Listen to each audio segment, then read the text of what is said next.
everyone, it's Vanessa Scotto from Map to Self.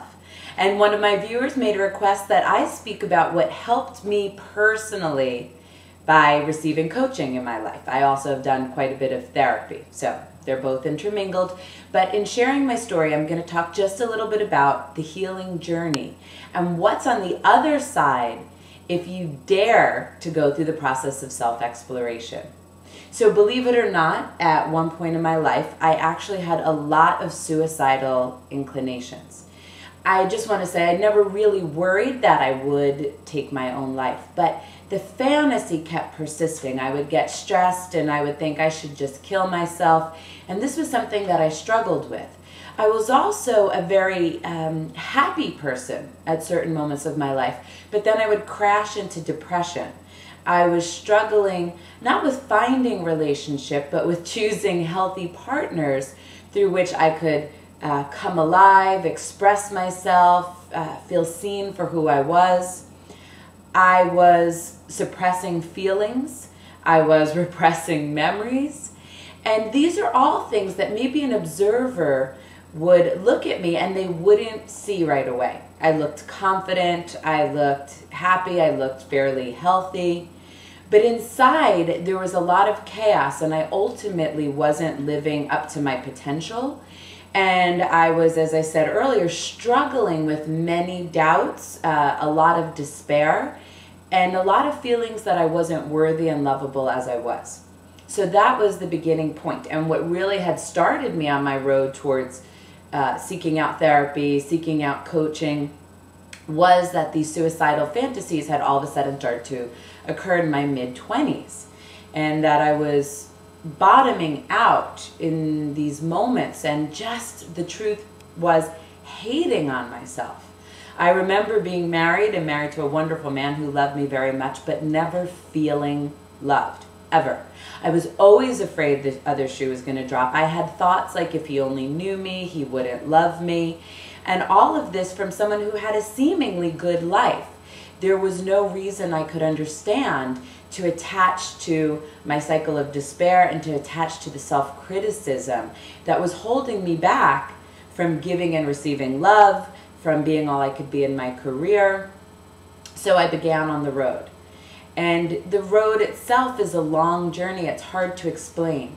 But through the process of reflecting on my life, allowing myself to access and then vocalize the feelings that I had kind of kept buried for so long. In other words, I didn't have a right to be angry at certain aspects of my childhood.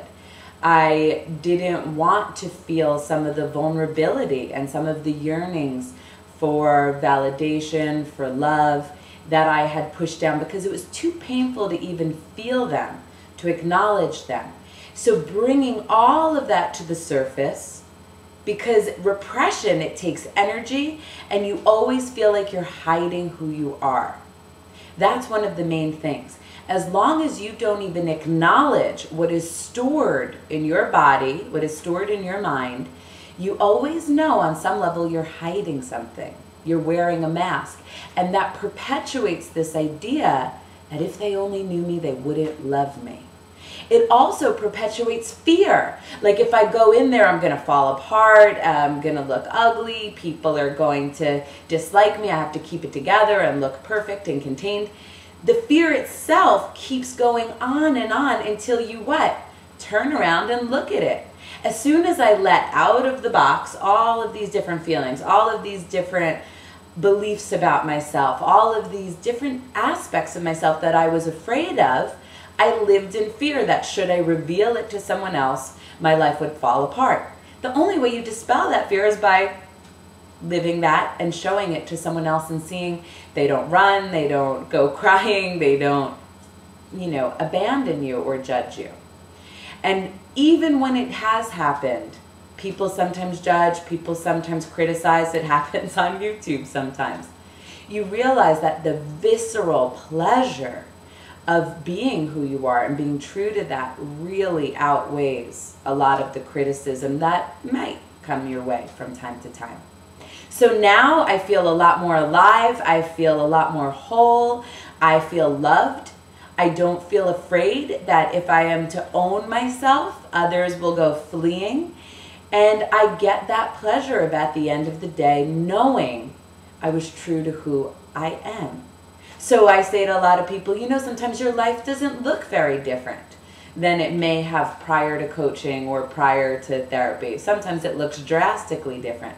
But what is different is your experience of life, your experience of yourself.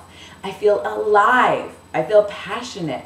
I feel meaning because I'm allowing myself to experience the entirety of who I am and to live true to that. So thanks for your request. I hope that this is helpful. If you have any questions about the healing process, about your own journey, about what to look forward to, or even about how to get started, let me know. If you like this, hit like. Keep your requests coming. I love speaking directly to you. And have a beautiful day. Thanks so much, everybody. Bye.